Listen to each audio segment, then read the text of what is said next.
Hello les filles, on se retrouve pour une nouvelle vidéo. Donc aujourd'hui je vais vous parler de mon 6e mois de grossesse. Donc c'est le vlog grossesse numéro 6 normalement. À moins que je les ai pas commencé. Non. Numéro... je sais plus combien. Enfin bref. Vlog grossesse du 6e mois en tous les cas. Donc pour une fois j'ai fait une fiche parce que sinon c'est un peu trop le bordel.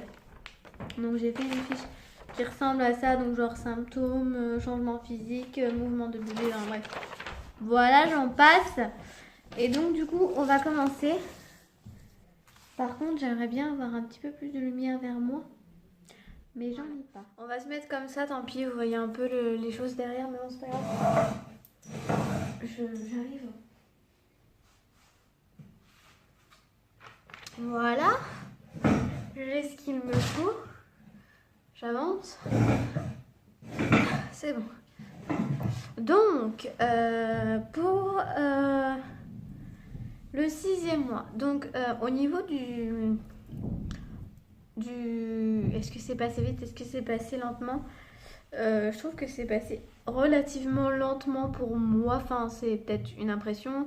Enfin, en même temps, c'est une impression, mais je sais pas si je suis la seule, mais moi, le 6e mois a été long. Je pensais qu'il allait passer assez rapidement, mais en fait, pour moi, ça a été super long. Bon, bref, je ne sais pas pourquoi, mais ça a été long. Je m'excuse aussi pour le bruit. Donc, on va commencer par parler des symptômes. Donc, les derniers mois, j'avais pas eu trop de symptômes. Enfin, genre 4-5 mois, j'avais pas eu trop de symptômes. Donc, j'avais pas eu trop de symptômes au niveau du 4e et 5e mois. Enfin, il y en avait, mais pas beaucoup. Mais là, j'en ai eu... j'en ai eu qui... C'est un peu... Ça revient un peu au même, mais juste, c'est... Enfin, bref, vous allez comprendre. Donc, déjà, mon ventre est devenu beaucoup plus lourd, surtout les dernières semaines là. Mon ventre est devenu beaucoup plus lourd et ça se comprend vu que bébé grandit, mon ventre aussi. Donc, du coup, ça devient beaucoup plus lourd. C'est limite fatigant. Enfin, c'est pas limite, c'est fatigant du coup. Et donc, du coup, ça m'aide pas parce que j'ai aussi du coup mes hanches qui me font très très mal, surtout de ce côté-ci.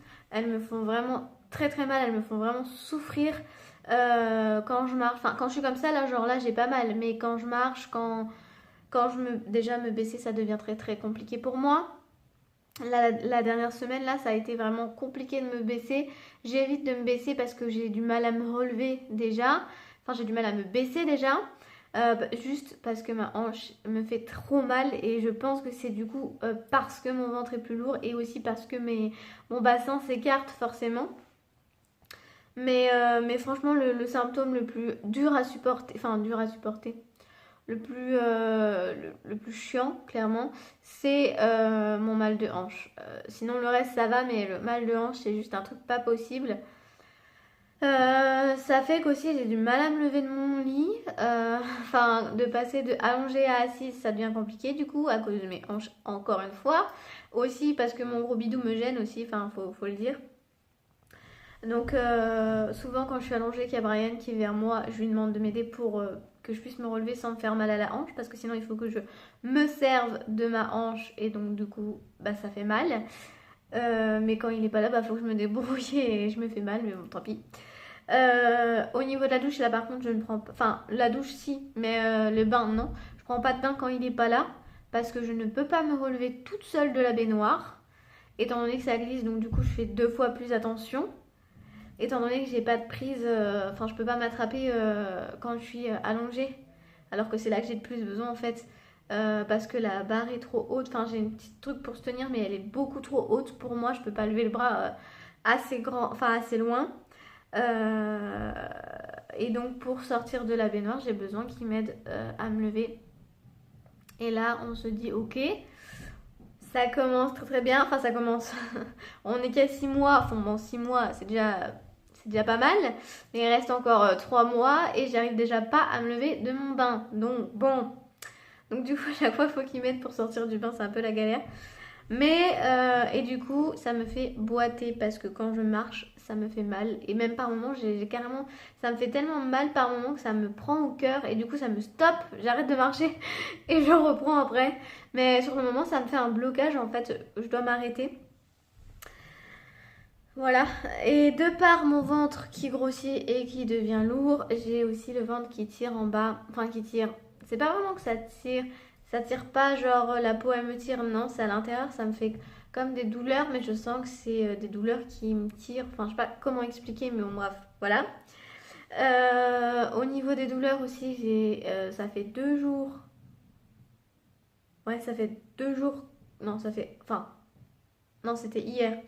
Hier, donc j'étais à pile 6 mois, j'ai eu une crampe au mollet. Mais une crampe que je n'ai jamais eue. Genre, déjà au mollet, j'ai jamais eu de crampe. J'ai déjà eu des crampes aux pieds et j'étais pas enceinte, donc ça n'a aucun rapport. Mais j'ai jamais eu de crampe au mollet. Et là, je peux vous dire que j'ai souffert. En plus, elle ne voulait pas passer. Brian, il me disait, mais bouge pas ton pied, ça va passer tout seul, bouge pas ton pied. Parce que du coup, j'essayais de bouger. Enfin, bouge pas ta jambe parce que mon pied, j'arrivais pas à le bouger. J'étais en train d'essayer de bouger ma jambe pour faire passer la crampe. Donc, déjà, elle me faisait mal à la hanche, étant donné que je bougeais la jambe alors que j'étais allongée. Et donc la crampe ne voulait pas passer, il a fallu que je redresse mon pied, enfin genre ma jambe comme ça et mon pied que je le redresse comme ça. Et j'ai eu énormément de mal à le faire parce que du coup bah, ça tirait sur le muscle, donc mon pied ne voulait pas remonter. Et après c'est passé, mais j'en ai pleuré de douleur parce que ça m'a vraiment fait mal. Le soir même, donc hier soir, j'ai eu une crampe au pouce. Moi ça fait pas très mal, enfin pour moi ça m'a pas vraiment fait mal, ça m'a surtout fait bizarre en fait parce que mon pouce il voulait pas, il était resté comme ça, il voulait plus. Et il était bloqué. Et au bout d'un moment, bah, du coup, j'ai écouté Brian, parce que Brian, je bougeais ma jambe, ça n'a pas passé. Brian me disait de pas bouger, donc j'ai essayé de pas bouger. Et mon pouce, après, s'est mis à bouger tout seul, et après, ça s'est débloqué tout seul. Mais ça fait assez bizarre, mais du coup, ça fait 2 crampes en une journée. J'avais déjà vu des filles qui avaient eu des problèmes de crampes pendant leur grossesse, et j'espère que ça va s'arrêter, parce que là, ça fait très mal. Enfin, encore, la crampe au pouce, ça m'a pas trop dérangé. Enfin, ça fait quand même bizarre. Mais la crampe au mollet, j'en ai pleuré, quoi. En plus, elle voulait pas s'arrêter encore, elle serait restée un petit peu. J'aurais peut-être pas pleuré, mais là. Enfin bref. Du coup, j'ai des essoufflements aussi. Mais bon, ça, j'en avais déjà avant. Mais là, c'est un petit peu plus. De la fatigue. La fatigue, je la ressens. Enfin, genre, apparemment, normalement, c'était au fin de premier trimestre ou alors au début du deuxième trimestre. Enfin, d'après la plupart des femmes enceintes, je dis bien la plupart parce que pas toutes. La preuve. Que la fatigue se ressent, mais moi c'est là et je pense que c'est du fait que mon ventre est lourd et que bah, j'ai mal aussi à la hanche à longueur de journée, enfin constamment. Je pense que c'est un peu ça qui me fatigue. Bon, c'est vrai qu'aussi j'ai fait un baptême hier, avant-hier, oui, avant-hier. J'ai fait un baptême, donc du coup ça m'a pas aidé, étant donné que c'était ma famille qui faisait, donc du coup j'ai aidé à préparer la salle avec modération, parce que de toute façon je peux pas faire 36 trucs. Donc je pense que ça m'a aussi fatigué aussi de les aider. Ça m'a aussi fatigué le fait qu'on se couche tard du coup. Euh, donc voilà, mais bon, ça fait 2 semaines à peu près que je ressens vraiment la fatigue.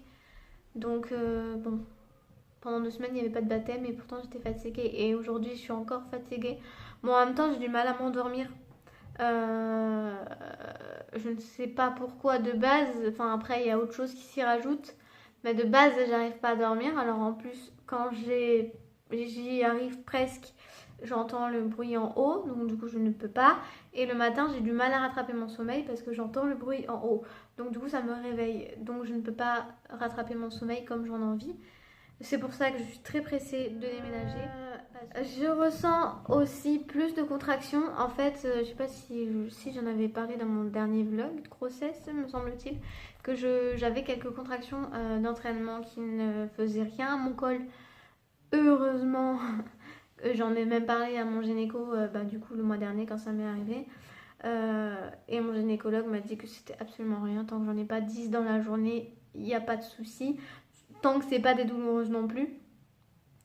Donc heureusement ce sont que des contractions qui ne font pas mal, juste je les sens mais elles me font pas mal. Par contre, je les ressens un peu plus intenses ce mois-ci, enfin un peu plus intense. J'ai l'impression que ça se contracte un peu plus fort. Je m'excuse pour le bruit. J'ai l'impression que ça se contracte un peu plus fort que d'habitude. Mais j'en ai pas des masses. Bon, j'en ai un peu plus. Genre d'habitude, j'en ai une dans la journée. Pas plus quoi. Si j'en ai une, parce que c'est même pas tous les jours. Et heureusement, c'est vraiment genre une fois par semaine grand maximum. Donc ça va. Mais là, le 6e mois, ça m'arrivait d'avoir genre 3 contractions dans la journée. Dans la dernière semaine du 6e mois, là, j'ai eu 3 contractions dans une journée. Et du coup, je fais un peu plus attention aux contractions que je ressens.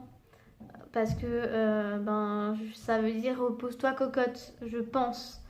Même si elles font pas travailler mon col, je pense que c'est quand même de la prévention malgré tout. Calme-toi, fais-en pas trop. Malgré que j'ai l'impression de rien faire en fait. Donc, bon. Bref, passons. Surtout que le pire, c'est qu'elles arrivent pas forcément quand je suis en train de faire quelque chose. Souvent, c'est le soir dans mon lit. Alors après, est-ce que c'est vraiment des contractions? Est-ce que c'est elle qui bouge, qui fait un truc bizarre? Mais bon, pour moi, c'est des contractions. Souvent, c'est quand je suis au repos et elle bouge, elle bouge, elle bouge, elle bouge beaucoup. Et au bout d'un moment, ça doit me déclencher des contractions tellement qu'elle bouge parce que c'est à ce moment-là que j'ai une contraction en général. Et donc ça m'est arrivé le matin en me réveillant.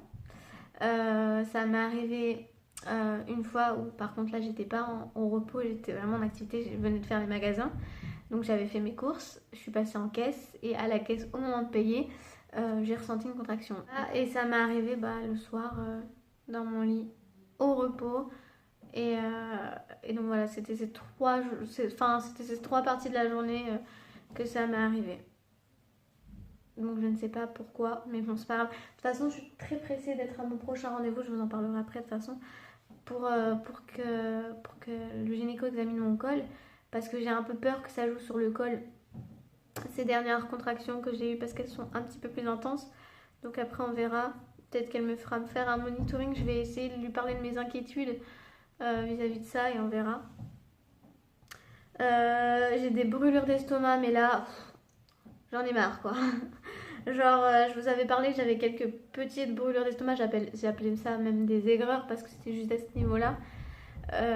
J'avais des petites aigreurs rares, plus ou moins rares, qui me gênaient pas plus que ça. Enfin, c'était juste un petit peu gênant, mais ça allait. Là, c'est pas la même chose. J'ai l'impression que j'ai de l'acide là qui passe là. C'est horrible, c'est plus fort, plus long et en plus ça prend de la gorge jusqu'à l'estomac. Donc là c'est vraiment des brûlures d'estomac, c'est pas des aigreurs, c'est vraiment des brûlures d'estomac. Mais voilà, et j'en ai encore plus que d'habitude. J'en ai beaucoup plus que d'habitude. Donc du coup c'est pas tous les jours mais quasiment. Et ça peut durer un bon moment, surtout qu'en plus mon père avait ce problème-là, enfin il a encore ce problème-là de brûlure d'estomac, donc je ne sais pas pourquoi il a des brûlures d'estomac, mais moi je sais pourquoi, enfin à cause de la grossesse en tous les cas. Et donc bref, et donc lui il buvait du lait et ça passait, et moi je bois du lait froid et ça ne passe absolument pas, ça me fait rien du tout, donc je tente, je tente, je tente. Je sais que ça fonctionne pas, mais je me dis une fois pas fait comme une autre, peut-être que ça fonctionnera. Si ça peut m'éviter 2-3 brûlures d'estomac, ça m'arrangerait parce que c'est quand même un petit peu gênant. Mais ça passe pas. Tant pis. Sinon, au niveau des symptômes, n'importe quoi, des changements physiques, il n'y en a pas eu tellement en fait. À part que mon ventre grossit. À part que mon ventre grossit, à part que mon ventre s'arrondit encore enfin, il change un peu de forme. Mais sinon, pas trop de changements physiques à part ça. Au niveau des mouvements du bébé, j'ai déjà beaucoup plus de mouvements qu'avant. Ils sont plus intenses, mais vraiment plus intenses. Et c'est moins des coups, C'est plus des mouvements, enfin genre de rotation, genre elle se tourne, elle se déplace, elle va d'un côté à un autre, de en haut en bas, enfin c'est plus genre, je sais pas, des coups de bras qui se déplacent, qui frottent contre la paroi, des pieds qui se déplacent, qui frottent contre la paroi. C'est plus des trucs comme ça qu'avant c'était plus des coups. Et voilà. Et donc d'ailleurs, on les voit beaucoup plus qu'avant. Genre on peut voir une boule qui apparaît sur le ventre et qui se déplace dans toute la largeur du ventre. Donc c'est assez marrant et assez impressionnant les premières fois. Et ça m'est arrivé au début du 6e mois. Enfin au milieu du 6e mois. Ça a commencé à être vraiment très très... Enfin au début du 6e mois j'en avais déjà des boules... Enfin je sentais déjà les boules qui se déplaçaient dans mon ventre. Mais je les voyais pas plus que ça. Et là au milieu du 6e mois je les vois vraiment bien. Enfin, au milieu du 6e mois, j'ai commencé à les voir vraiment bien. Et là, maintenant, bah, je les vois tout le temps. Et parfois, en plus, ça fait mal. Ça, c'est un peu moins bien, par contre. En fait, j'avais jamais eu de mouvement de baie qui me faisait mal depuis. Enfin, depuis le début de ma grossesse. Et j'ai senti les premiers coups, les premiers mouvements qui font bien bien mal. Des fois j'ai l'impression qu'elle va sortir son bras ou son pied de mon ventre. C'est genre vraiment horrible. Et quand elle a dû se caler un pied ou une main ou je sais pas quoi vers mes côtes, ça fait un petit peu mal. Ça surprend un peu. Genre t'es genre tranquille en train de parler, donc tu fais ouh, calme-toi. Ça surprend un peu, mais bon. Euh, au toucher, ben, quand je pose ma main sur mon ventre, je sens carrément ses membres ou je sais pas quoi frotter contre mon ventre. C'est juste perfect. J'aime trop ce moment-là. Genre le soir, quand je me mets dans mon lit, c'est la fête dans mon ventre tout le temps. Et du coup, je pose ma main sur mon ventre et des fois, ça m'aide à m'endormir. Et c'est un truc de malade. Enfin bref. Passons. Au niveau des rendez-vous, j'ai eu rendez-vous le 9 octobre, donc le jour de mon anniversaire. Je l'ai dit dans mon vlog parce que d'ailleurs je crois que j'ai fait un vlog le jour où j'avais rendez-vous. Donc c'était mon dernier rendez-vous avec mon gynécologue parce que du coup il change d'établissement et donc du coup je vais avoir une nouvelle gynécologue qui sera une femme.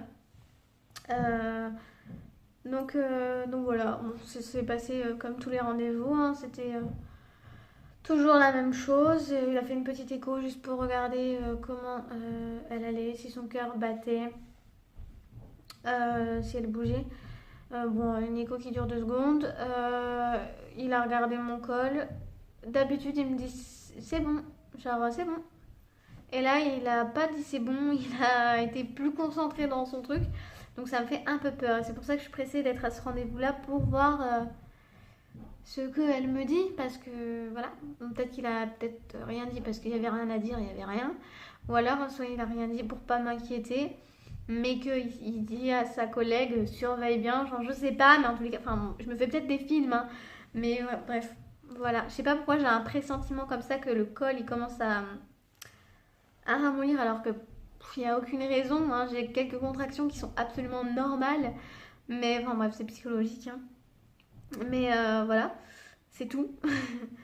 Et mon prochain rendez-vous, donc comme je fais à chaque fois dans tous mes vlogs grossesse, je vous dis mon prochain rendez-vous.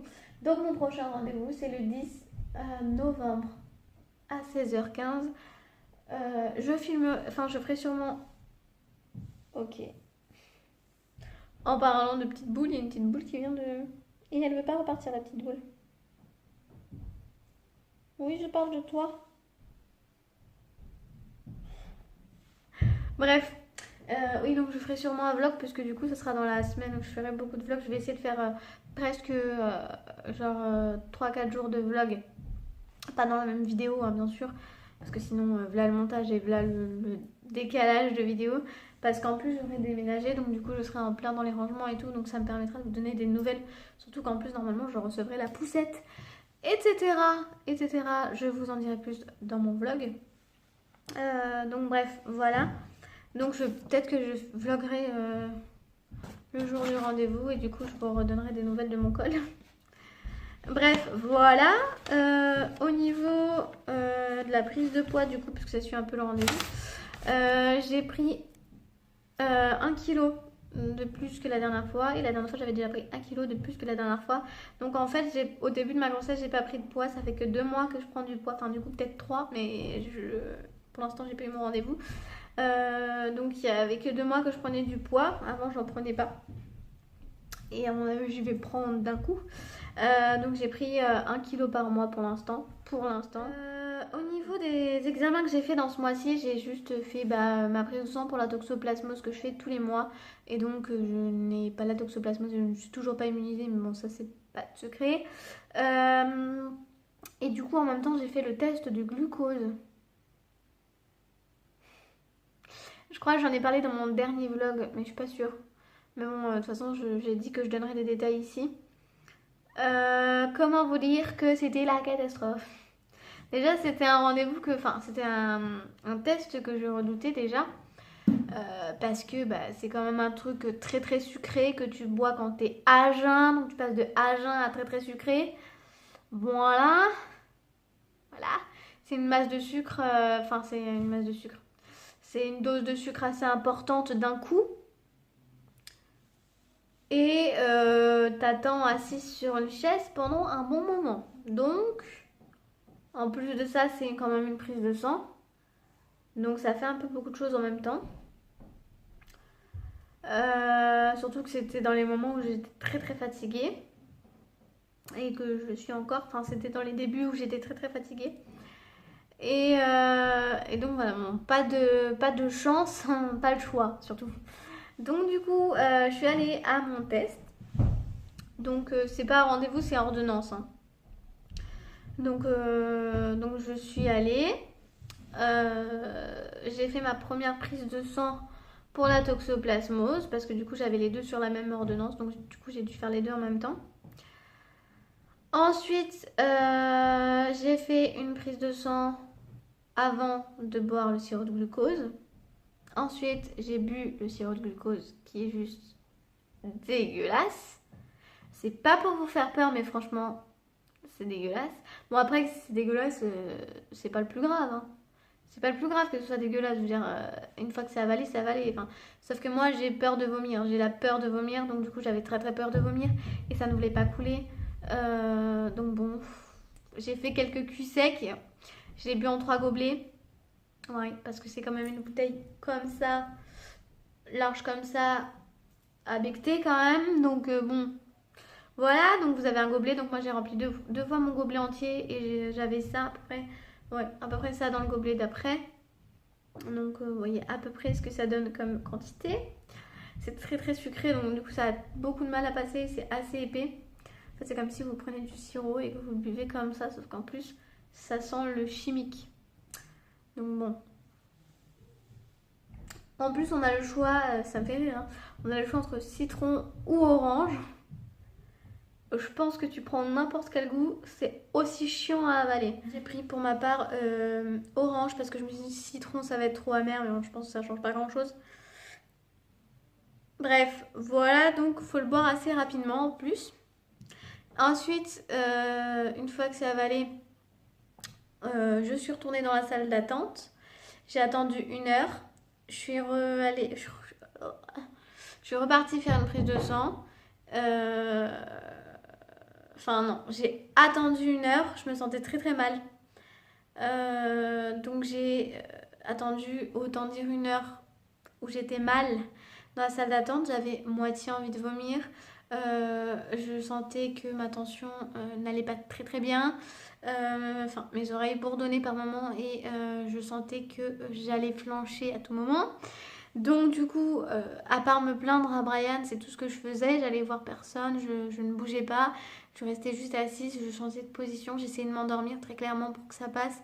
Mais assise sur une chaise, c'est un peu compliqué. Donc au bout d'un moment je dis à Brian, s'il te plaît fais quelque chose, va les voir, va leur demander s'ils peuvent pas m'allonger, s'ils peuvent pas faire un truc parce que là franchement je sens que je vais m'écrouler au milieu de la salle d'attente. Donc des infirmières viennent et du coup me prendre en charge. Ils m'ont mis dans une pièce où, enfin c'était sur un truc où on ausculte normalement. Le bureau était vide, il y avait personne, donc du coup ils m'ont laissé là allongée et ils sont revenus me faire ma prise de sang. Donc ils sont venus à moi une heure après, enfin une heure après. Une heure après que j'ai avalé le sirop de glucose, ils sont revenus carrément à moi pour me faire ma prise de sang pour pas que je m'écroule. Donc moi j'étais allongée. Ensuite ils m'ont dit d'attendre encore une heure allongée, puisque du coup il y a deux prises de sang. Et donc j'ai attendu encore une heure allongée. Donc dans l'heure c'est passé, genre vers la fin, genre j'ai dû rester encore 30 minutes à être pas très très bien. Et pendant 30 minutes ça allait beaucoup mieux. Mais je suis quand même restée allongée parce qu'ils m'ont interdit de me lever. Donc ils sont revenus me voir, ils m'ont demandé si ça allait mieux, etc. Au bout d'une heure, donc j'ai dit oui, ça va mieux et tout. Ils m'ont demandé si je préférais qu'ils viennent à moi, pour faire la prise de sang ou si je pouvais aller jusqu'au labo parce qu'il y a plus de... Enfin, jusqu'au labo, jusqu'à la pièce où ils font les prises de sang parce que du coup il y a plus de matériel, c'est un peu plus pratique. Donc j'ai dit que ça allait un peu mieux mais il fallait que je me lève doucement pour pas trop... Voilà, mais sinon je pouvais y aller. Donc du coup j'y suis allée, ils m'ont fait ma prise de sang. Et ils m'ont demandé si j'étais sûre que ça allait pour repartir après. Donc oui, ça allait, donc je suis repartie après.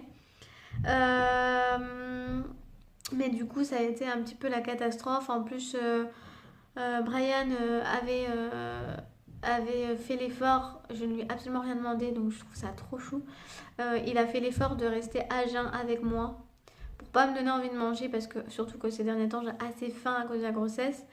Euh, euh, donc il était absolument pas obligé et il l'a fait. Donc je m'en étais... En plus, le pire c'est que je voyais pas manger donc ça me donnait pas envie de manger. Mais sur le coup, je m'en étais absolument pas rendu compte qu'il avait rien pris pour manger le midi et tout. On est parti, il était 2h30 je crois, enfin 14h30 à peu près, me semble-t-il, de l'hôpital. Donc on a dû rester 4 heures à l'hôpital à peu près. Donc ça fait un petit peu mal au cul, hein. Euh, Lui, il devait avoir très très faim. Et bon, moi, avec mes aventures, on va dire, j'avais pas forcément plus faim que ça. Mais malgré que quand je me suis mise à manger, la faim est venue en mangeant. Mais, euh, mais lui devait avoir très faim. Et c'est vrai que je m'en étais pas rendu compte. Et du coup, le fait d'attendre en plus 4 heures, enfin, je sais même pas, ouais, si, à peu près 4 heures à l'hôpital, assis j'ai le cul sur une chaise, ça fait commence à faire un petit peu mal au cul, hein. Euh, à aussi voir que j'allais pas très bien d'un moment, et il a dû stresser un peu et du coup ça lui tapait sur les nerfs en fait, il s'énervait tout seul. Donc bref, ça fut très très long, très très chiant et bref, c'est au bout de 4 heures de mes aventures qu'on rentre et qu'on mange. Donc après ça allait mieux. Ah, par contre, niveau boisson, dès que je buvais un truc, ça m'écœurait en fait. C'était le fait de repenser au sirop de glucose, je sais pas, mais.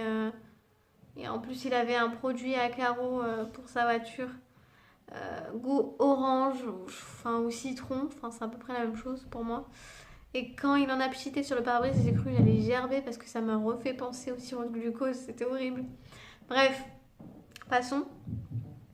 Au niveau des résultats, je les ai reçus et j'ai pas de diabète de grossesse. Donc je suis très contente parce que tout le monde me disait c'est risqué, c'est risqué, c'est risqué. Parce que je suis quelqu'un qui est déjà rondelette de base. Je suis quelqu'un qui fait pas attention à ce qu'elle mange. Enfin, je veux dire, je suis pas du genre à manger salade, tomate tous les jours, quoi. Je mange ce qui me vient. Et enfin, ce que j'ai envie de manger surtout. Alors que je devrais faire attention, mais je ne fais absolument pas attention. Surtout que je mets pas mal de sucre dans mon café. D'ailleurs, j'en ai reparlé tout à l'heure. Donc, du coup, tout le monde me disait, à mon avis, t'as du diabète. Ma sœur, qui est au-dessus d'ailleurs, elle en avait et elle me disait, à mon avis, t'en as. À mon avis, enfin, c'est quasiment sûr, tout ça. Et en fait, j'en ai absolument pas. Donc, j'en suis très, très, très contente et très, très fière parce que du coup, je suis peut-être un petit peu rondelette, mais tu vois. J'en ai pas. Donc je suis contente, je suis soulagée surtout. Je suis soulagée parce que ça m'inquiétait, parce que je sais que normalement c'est un régime après, régime alimentaire à suivre. Le boom dès que j'ai fini de parler, tu sais. Bref. Donc du coup, ben voilà, c'est tout pour tout ça.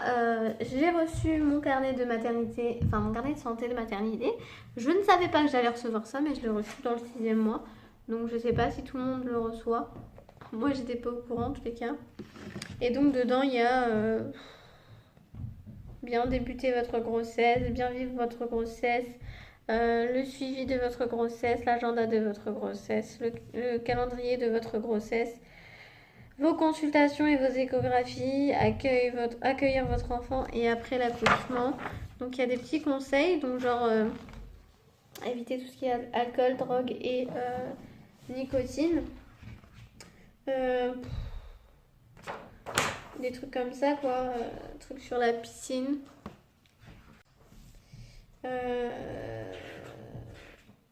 Le travail par bon travail.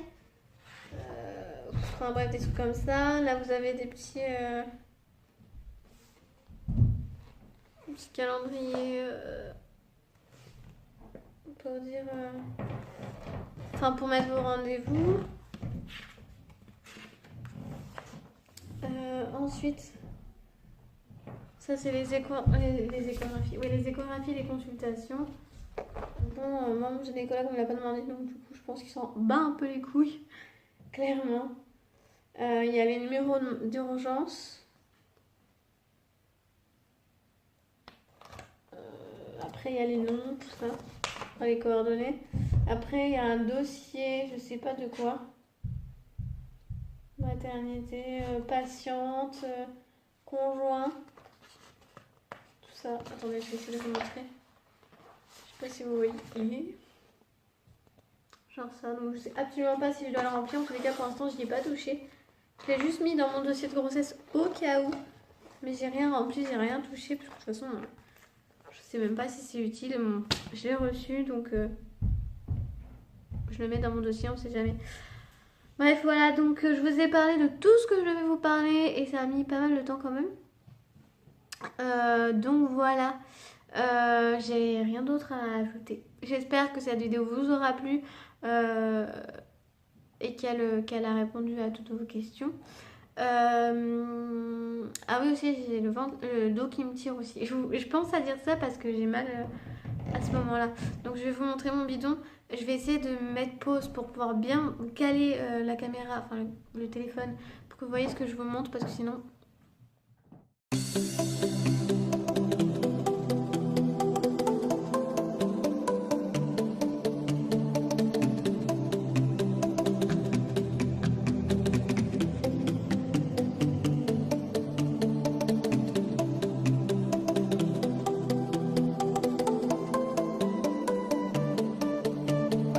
Je sais pas si vous vous rendez bien compte ou pas, mais voilà. Gros bidou.